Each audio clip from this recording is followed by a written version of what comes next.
Previously on Stay in Your Lane. Until about 2 years ago, for the entire life of the trucking industry, there was never any requirements that people given a license to drive a big truck actually had to be trained. We thought that was the biggest safety mistake you could ever possibly have. So where are accident statistics? I know that I think I saw that you guys, meaning OIDA, you guys used a couple of examples of some fatalities and things where the driver, of course, the language barrier was definitely a causation of the. Well, it's oftentimes it can be a contributing factor. It's Yep. difficult sometimes to know exactly, but it isn't difficult to realize to determine what you're going to be pretty sure happened in accidents that involve trucks being on the wrong roads and things like that. Uh, Things that GPS gets you in trouble. Uh, Yep. Yes. there are situations where you have weather causing issues, and the way drivers find out about that stuff is usually by road signs, high winds, things like road closed. Uh, Yeah.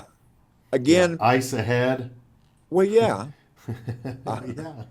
there there are things that we should be doing and we haven't been, and we need to push on others to do a much better job.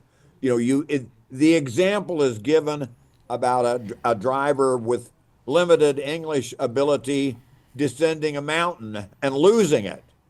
Okay, well, did the driver lose it because he couldn't read the signs for runoff ramps and things like that? Well, maybe, but sometimes new and inexperienced drivers just don't know what to do. Yep. And I won't necessarily generalize and say we've all been there, but certainly I didn't know how to do things when I first started trucking. Now, fortunately, I would ask others, experienced folks, I'd listen to what they say about how they handle situations, and you can learn that way. Yeah. And if you're smart, you better learn that way, because too often in trucking, by making a mistake can be fatal to you and fatal to others. So, It's the sixth or seventh most dangerous career choice. yeah, and From fatalities. again, uh, we truckers, our members, spend their pretty much their entire working lives out there on the road, maximum exposure to all kinds of highway situations, maximum exposure to good drivers and bad drivers. And generally, if you're going to stay out of crashes and you're a professional trucker, it's pretty good. It's generally because you have developed the ability to recognize unsafe situations, other Right. vehicles that are driving in unsafe ways, and keeping your distance. Oh yeah, you definitely say, "Hey, you know what? I got to get away from this person." It's no Yep. different than in your own personal vehicle. Oh yeah, absolutely. Right. So, I mean, a lot of this is common sense and safety. Um, but I think, if you have trouble speaking English and you can't read maybe the signage, and you have a communication gap there, then we need to get you educated and trained to Sure. be safe. Again, as I said earlier, we do an absolutely abysmal job of preparing people for what we're going to ask them to do. Yep. And, one of the things that I know FMCSA knows for sure, they've done studies, and we've done studies. Experienced drivers are less likely to crash. Oh yeah. Experience there isn't any substitute for it. I mean, you want good training, and you can train a whole lot better than we currently are, but the training and the experience, and where one of the biggest missteps we're making in trucking is that we're not actually rewarding those safest, most experienced drivers to the extent that it takes for them to basically be committed to trucking for their entire career. And unless you're willing to reward people for their professionalism for what they do, you can't really blame them for looking around for other things to do. No, not when you add up all the free time, Yep. right? I mean, if you look at how many hours someone drives in a week, that's one thing. But then add up all the rest of the time they're in the truck, then Anywhere that they're from not 20 to asleep 30 and more hours a week. of free time. Absolutely. Yeah. Well, So actually, not if stolen from the drivers, right. and again, that's a real issue that needs to be dealt with. Well, and I think that I would almost argue that I think we're all human, right? At any level, anyone in our industry is going to say we're human. There are days when you feel better, and you may truck longer, and there are days when you're more tired from maybe other things and outside factors and weather and you name it. So your production level maybe changes based on how you feel. Oh, absolutely. Hey, Uh, listen, when I was driving, I've gone to sleep before, not much farther than an hour away from home. So I just felt like I needed to rest for a while. it got quiet, And, probably. and I, the the secret to compliance with hours of service, well, I'd go to sleep and I'd sleep till I woke up. Yeah, yeah. I mean, so when we talk regulation has some positives and negatives. I think that you're forced to maybe drive because you're logbook when you're not, maybe at your best, and vice versa. So when we look at this and then we say, okay, at the same time, the speech was this is going to make it safer from an ELD perspective. They also opened up the floodgates and stopped enforcing English speaking and understanding driver requirement. All of this happened at that same period of time between 2012 and 2016-17. Well, for pretty much my entire career in trucking, there have been a segment of the big motor carrier industry that has always been working toward ways that they can recruit, find, identify, and hire the kinds of people that they can pay less. And that includes drivers from other countries with permanent visas. And I can Yeah. remember the carrier executive once saying these are the perfect drivers because they never want to go home. You can keep them on the road forever. So maybe they go home once every 6 months or once a year, but they never complain about wanting to go home because they're not actually from here. Right. They don't have a home here. The Yep. truck's the home. Yep. Yep. So let's finish up here on your perspective. How do you think enforcement's going to go, and what do you see for an impact?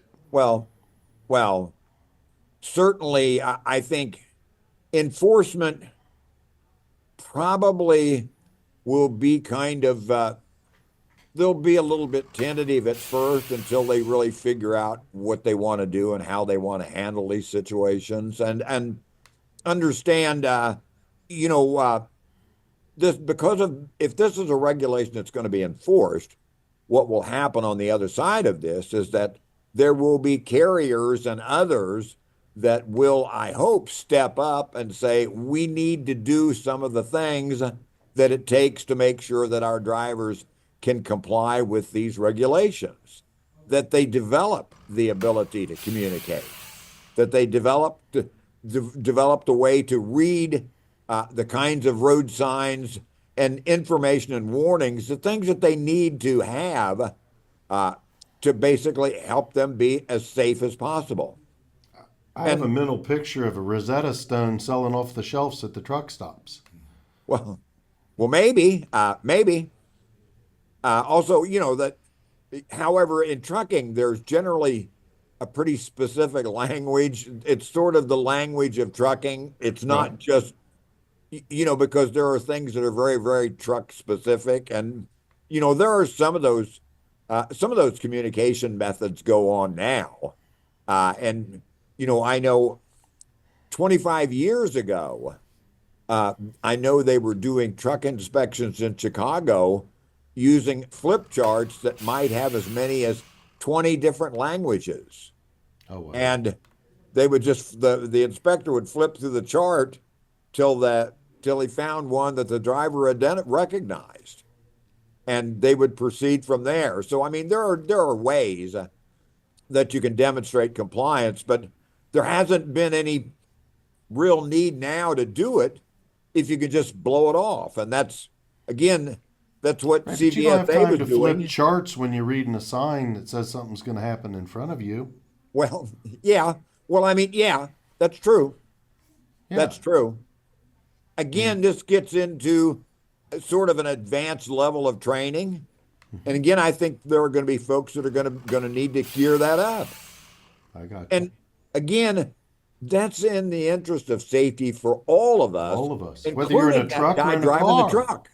Even if you're in a car, it's for your safety. Absolutely. For your family, for your friends, general public. Yep. I mean, I think at some level we all have a duty to society, right? Sure, absolutely. Well, we have a big responsibility to the public. And again, most of our folks are pretty good at mastering the techniques to stay away from idiot drivers and to avoid crashes. Because, oftentimes just simply recognizing dangerous situations and choosing when it's safe to drive and when it's not, and adjusting your driving behavior based on other factors, including weather and things like that. Yeah, for sure. Well, thank you so much for the time. I'd love to leave the door open so we can talk about what we see from an enforcement perspective. If it's anything like a lot of things, they're going to send out a lot of warnings for so long of a period of time and say this is the date where we're really going to get serious, right? Well, I think so, and I know there will be some internal discussions amongst the law enforcement community, because bear in mind, we've said, and it's the truth, that this has been a regulation that's been on the books for a long time, but there are states that don't want to enforce this regulation. Oh yeah. Or that they have their own reasons, and of course, you can sort of understand some of them when you think about California and Texas, the high percentage of people that live in those states that speak Spanish. Right. So there is kind of a natural affinity there. And so again, these are some of these issues I think will take some time to work out. But again, I believe if you're good enough, professional enough to drive a truck anywhere, you ought to be good and professional enough to learn what you need to know to operate safely and to comply with the rules and the regulations of where you operate. Thank you, Mr. Spencer, for spending time with us on Stay in Your Lane. Glad to. All right. Anytime. And, I would love to leave the door open. We'll follow back up with, how's enforcement going? What are you hearing? What are we seeing? Sure. We'll talk about it in the future, okay? Well, yep. And I assure you we'll be following these issues. Appreciate you very much. All right. Thank you. Have a great day.